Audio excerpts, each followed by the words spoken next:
all this blood was shed for no reason? Man, Literally. that's a load of bull. Oh! We got a Derek FDB video. This is Goofy Horror Movies 3. Let's get it. You know, horror movies could come in many styles. There's scary ones, boring ones, and then the third one, goofy ones. That's right, ladies and gents. Today, once again, I'll be going over some more of the goofiest horror movies I've personally seen. And y'all know the drill. Some of these you may know or even like. Some of these you may not like at all. And in the end, I'll go over one of the goofiest horror movies I've seen in a minute. And without further ado, alright, so before I even start, let me tell y'all, this movie is good. It's just surprising. Like, you'll watch the first few minutes of it thinking it's seriously a regular horror movie, but then it evolves into something else. So in Ready or Not, we follow this couple who are getting married, Grace and Alex. And this girl, Grace, might be the luckiest woman in the world. Because let me tell you, this dude, Alex's family is loaded. They are wealthy, stupid wealth, bidets and golden toilet paper type of wealth. The Leto Masses, a family that got their fortune off selling board games. And even though watching this, it may seem like the come up of a lifetime for Grace. Like, you telling me all I gotta do is get married to you when I'm rich? Where do I sign? Always read the fine print, cause there seems to be a bit more going on with this family. Something weird. And Alex knows it. He calls his family horrible people. Which, I mean, they're billionaires. Grass is green type take. But still, for him to say it, whatever's going on gotta be bad. So bad he even tries convincing Grace to call off their wedding and run away together. And see, if it was me, I would have told him, you must be out of your mind if you think I'm gonna give. No, here's the thing. If somebody rich that their family has a bunch of money is like, my family is terrible, let's run away together, that should have been a red flag. Whoosh, whoosh, whoosh. Red flag alert, red flag alert. If somebody that wanted to marry me says their family is terrible and they don't want to keep the money in the lineage, not because they want to live a life without the money, but their family is bad people, we might have to, you know what I'm saying, I really do love you, but we might have to run off. No cap. If you think I'm gonna give up this bag because you might have some weird family lore, your parents are actually cousins, boo-hoo. GG, go next. And Grace was on the same wavelength as me because she tells Alex they're still getting married. And so they do. And although a very sweet one, you know, doing it for the sake of love, stick it to the man. So what if the family doesn't like y'all together? This was not the right decision. Alex might have been right about his family, because after their beautiful wedding, Grace and Alex head back to the room to, you know, celebrate. But before they can even get comfortable,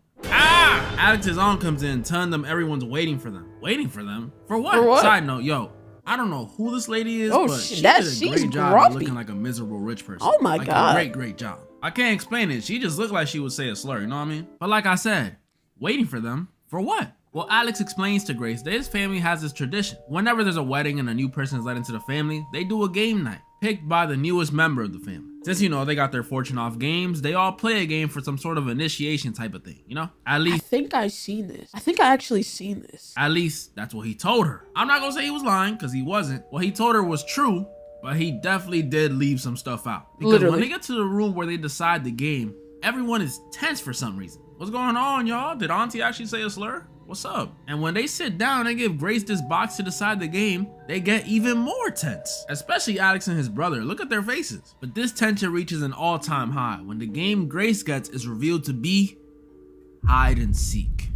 GG's, I think I saw this movie. Either I saw this movie or I watched a video where somebody talked about this movie. Because I know what's finna happen. I literally know what's finna happen.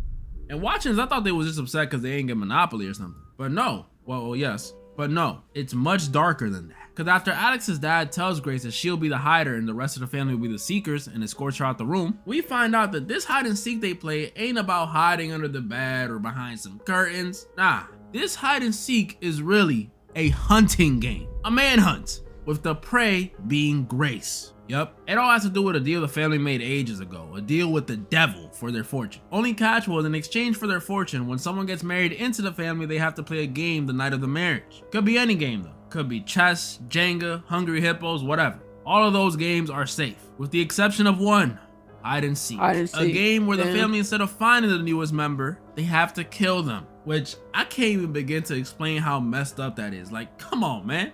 Hide and seek? That's one of the best ones. Why couldn't it be a boring one like Chutes and Ladders? Nobody plays that no more. And if the family fails to win the game, they believe by sunrise, they'll all die. Now, I know what you may be thinking. Well, this sounds This stuff sounds intense. How could this be considered a goofy movie? Well, I'll tell you. It's because all that stuff I just said is within the first 10 minutes before we really even see anything. But once the game starts, bro, this family is full of a bunch of idiots. Like, the movie straight up turns into damn near a comedy movie. We got Alex's sister running around accidentally killing maids and doing bumps mid-hunt. His aunt from earlier on go mode with a battle axe like she's a freaking Thor from Infinity War. And we even got some dude watching YouTube tutorials on how to use a crossbow mid-hunt. Which honestly, super real, but this junk is ridiculous. That was only the start of it too. At some point we see Grace go at it with the family butler, who's just a character of his own. I mean, he's British. And the fight ends with her smashing a teapot on his face. Then you got another scene where Grace is looking to get help from the remaining maid, and she's like,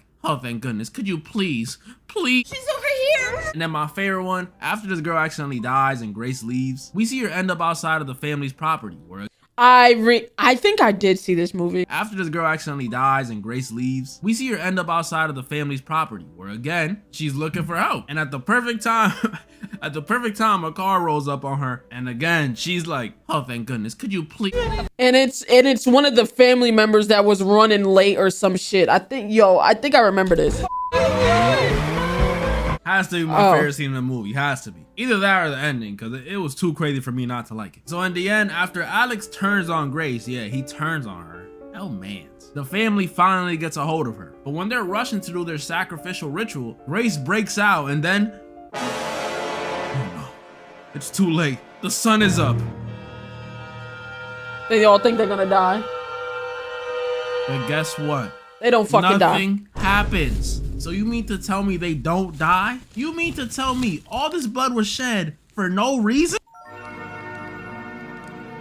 You're trying to get some of these. Yeah. You can't have this. Don't die? You mean to tell me all this blood was shed for no reason? Man, Literally. that's a load of bull. Oh! Holy shit. The Leto monsters just started exploding. Straight up, all of them, one by one, even the kids. Looks like that curse was real. Well, all of them except one, Alex. And remember how I told y'all he betrayed Grace? Well, now it's time for revenge, because Grace tells Alex she wants a divorce. Oh! And that's the ending. After that, Grace just walks out the burning mansion and pops a cig and starts horrifying. I'm not gonna lie, she got it. I know some of y'all didn't find that goofy, but let's not forget, y'all, that was only the first movie. Bro. I could not take Happy Death Day serious.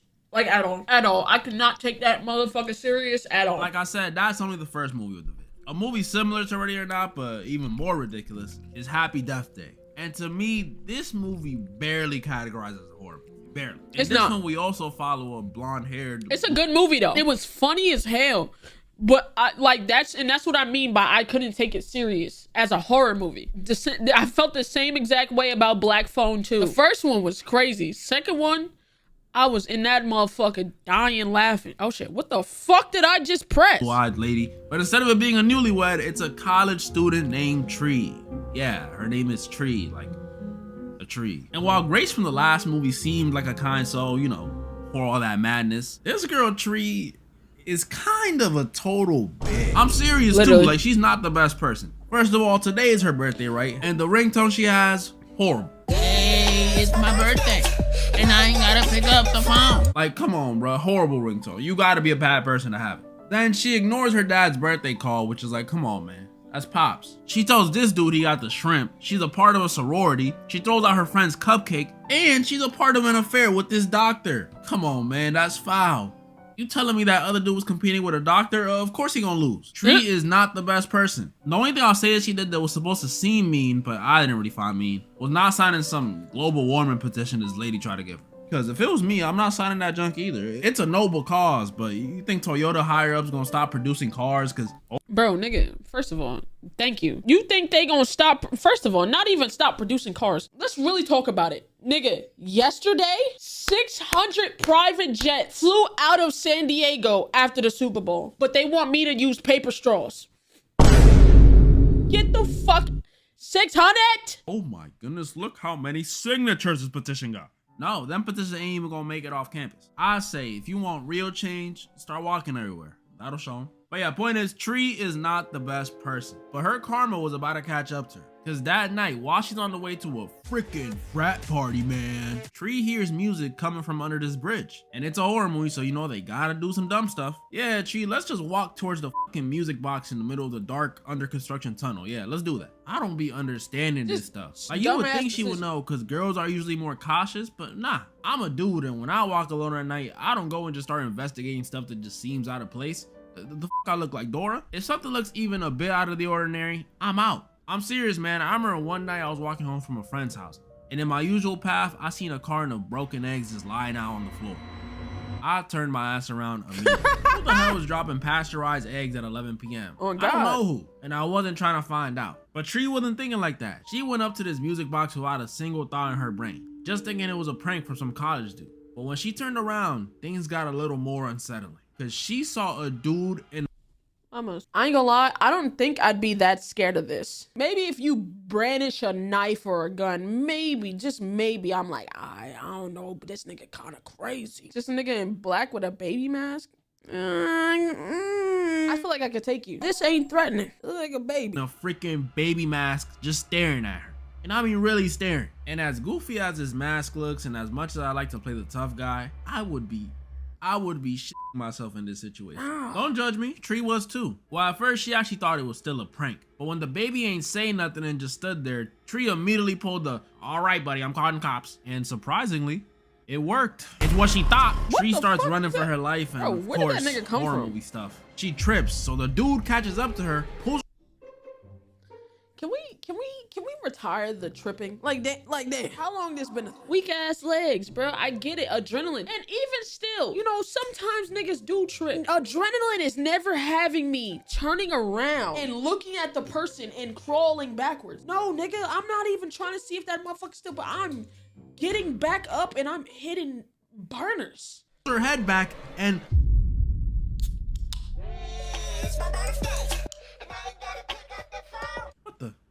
what's going on? Oh, it was all a dream, is what I thought at first. But when Tree starts seeing all the same stuff from the dream, I started to get a little suspicious. Dude's friend coming in asking if he cracked just like the dream. Same global warming petition lady coming up to her just like the dream. Even the dude she said got the shrimp approaches her again, just like the dream. What is going on? Even Tree was confused. And this is how you know Tree is not a good person, because dream or not, she does not eat her roommate's cupcake again. But yeah, this is like the biggest case of deja vu ever.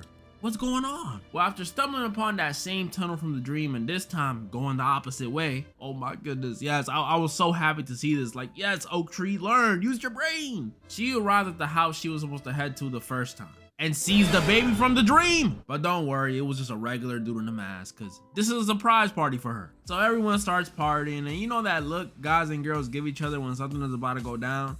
No, I'm seriously asking. Do y'all know the look?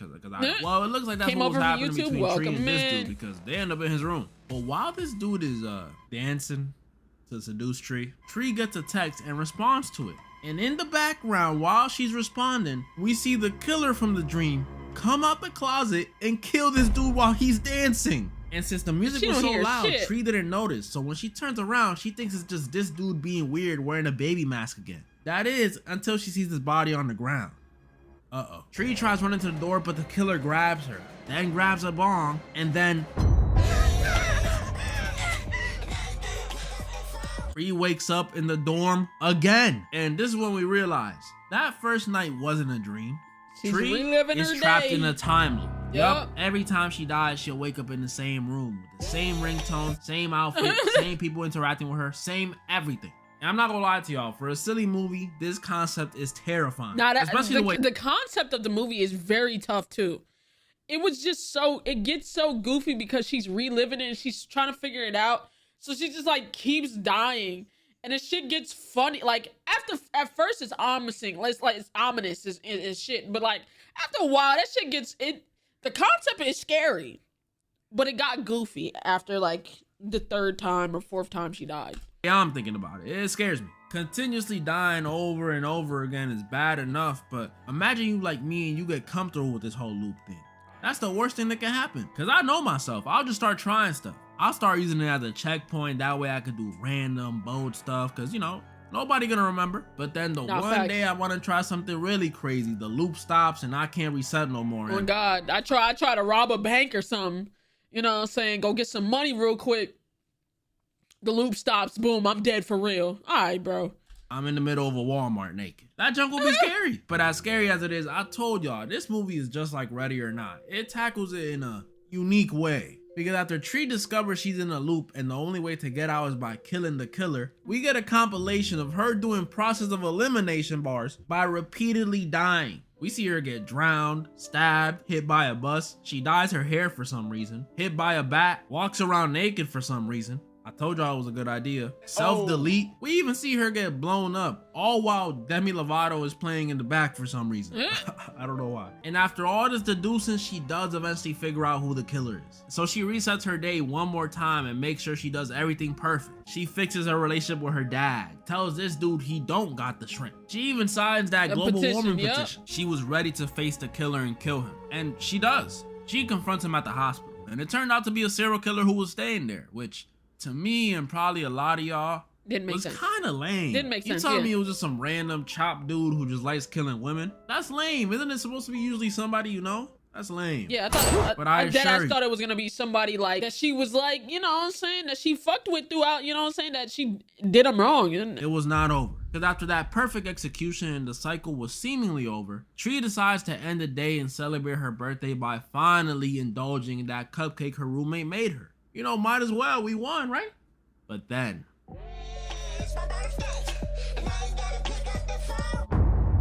the cycle reset again. First time seeing this, I was shocked. How? Why? She got the killer though, right? Is she trapped? Tree was flipping out. She goes back to her dorm scrambling and her roommate's confused, telling her to calm down and just have this cupcake. We were talking about a cupcake. Does it look like I want a cupcake? I already ate it last night. The loop reset because Tree died again because the cupcake was poisoned. Yup, that's right, ladies and gentlemen. The killer was her roommate the whole time.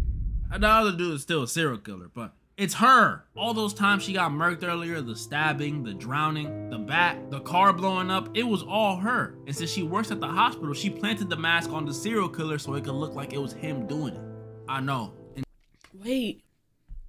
I forgot about that part. Oh, I do remember that part. But like, how do you know that her day is looping? And how the fuck was her roommate so strong? Roommate. Nigga, she was trying to kill her. Insane. If you're wondering why she did it, well, it turns out she was also having an affair with Dr. over here. And she hated how much more the doctor likes Tree than her, which you want to kill her because the married man is sleeping with both of y'all. Come on now. The married guy prefers her as a side piece over you as a side piece. That just sounds like a skill issue, bro. It ain't Tree's fault you third in rotation, bro. This one ends with Tree kicking her roommate out the window with zero consequences, by the way. I don't know how she's gonna explain that to the cops, but F it. And Tree lives happily with that dude from the dorm for about a day, because there's a sequel, but I ain't going over it today. Plus, that sequel is not as ridiculous as the last movie I want to go over. But before I go over that one, real quick, I gotta talk about a horror movie that was not only more ridiculous than Tree over here, but disappointed me crazy.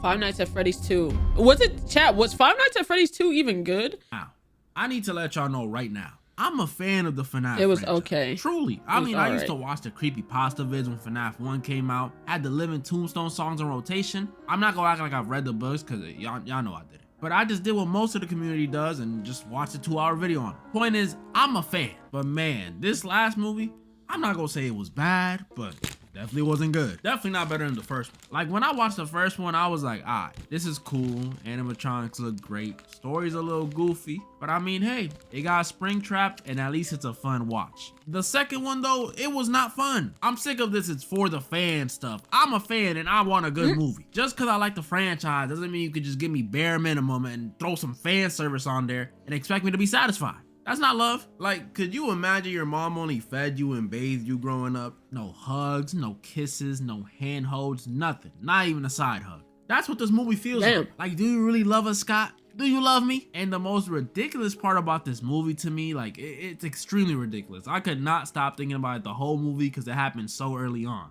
And y'all know I hate this, is that the characters are so stupid. Like, not even the main characters. That's not who I'm talking about. I mean civilians. Like at the very start of the film, which was really nice by the way, but aside from what I'm about to say now, we get this scene where this little girl witnesses a kid getting kidnapped and she rushes to the adults in the area to help her. But for some reason, all of the adults in this movie just tell her to take a hop? Like, did you mishear me? I said a kid is getting kidnapped. What you mean, bug off? And I understand it's important to the puppet's backstory because, you know, she died with rage and that's why she hates the parents in the movie or whatever. But bro, no grown adult is going to respond like this to a child begging for help. Oh, okay, maybe like one. But you telling me they all ignored her? Cap. And that's not even the only example. There's another scene where this girl Abby brings Chica to the science fair as her project, and Abby's teacher looks at this 7-foot, 400-pound robot and says, "Hey, that's just someone in a suit." Are we serious? I'm pretty sure the floor shakes when she walks, bro. You think that's a person in a suit? That's not even me mentioning the ending. Last thing before I'm done with this. At the end of this one, right as the toy animatronics are about to kill the main cast members, like something out of the fucking WWE, the old animatronics from the first movie pull up and kill them. Bro, this joke is ridiculous. I'm not even joking. It felt like I was watching Spy Kids 3. Like, y'all remember when the whole Gonzalez family, I forgot their names, I'm not gonna lie, it's something Spanish. The Gonzalez family and the villains from the second one come together to beat the bad guy from the third one? That's literally what this was. But hey, at least we saw Baby. We got the 2 killers from Scream now. Abby, when she was possessed, was low-key creepy. And best part, they put the and now for the goofiest movie. I'm glad I didn't waste my time. Not even gonna lie. Slotherhouse? Y'all, this movie might seriously be the most ridiculous movie I've gone over on this channel. From the moment I saw this movie pop up on my Hulu feed, I was like, oh, they gonna love this. The title says enough about it, so I'm gonna just get straight into it. Don't rush, die slow. This movie, we follow another sorority girl named Emily. And while she's not as rude as Tree, you know, now out here telling dudes they got the shrimpy, I actually think she's more obnoxious. Because Emily over here is what they like to call a clout chaser. All she wants is to be Instagram famous and the president of her sorority. And look, the second one I don't care about, but I will never understand some people's fixation on being famous. Bro, I'm sorry. Don't get me wrong. Instagram is a cool app and like it's easy to grow, but my nigga, you do not get paid from that shit. For the money that comes with fame, fine, I completely understand it. But if you're doing it just so you can have meaningless numbers go up and have people in your business, you gotta get your priorities straight. On that note, get my IG to 10K, we almost there. But yeah, she wants clout. And one day while she's walking through the mall, she gets her opportunity. When this guy, who she takes a selfie with for some reason, tells her, you know what would really get your numbers up? Owning a sloth. What? Bro, yup, I'm not even gonna hide it. Y'all saw the title. This movie's about a sloth that gets adopted into a sorority house and starts killing everyone. And it is hilarious. Usually, you just let a nigga convince you into owning a fucking sloth? What? First of all, how do you get your hands on a sloth, for one? Two, why is, bro, something about them I don't like, but this movie is so ridiculous. No way the sloth was driving that fucking car. No way. Last movies I go over, there's always something about them I don't like, but this movie is so ridiculous. Just sit her ass. And over the top with the sloth stuff, I can't even take it that serious. Why is the sloth trying to be a bad bitch? What am I watching? What's gonna be this wacky? At first you just see it do regular, well not regular, but more believable stuff like kill a crocodile and the dude from the start. You know, maybe it's just a really strong sloth. But then we start seeing the sloth surf the web, slip pills in this one girl's drink, go on a murder spree in the house that no one notices for weeks, and most ridiculous of all, drive a Mustang. What? Hey chat, everybody's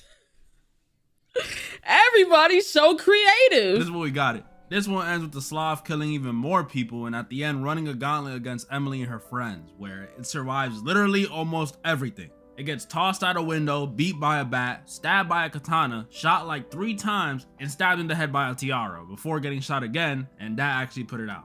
That's Michael Myers' durability on a sloth, by the way. And in the end, Emily learns to not care about external validation, and her friends become an animal poaching awareness group. All because she wanted to be famous.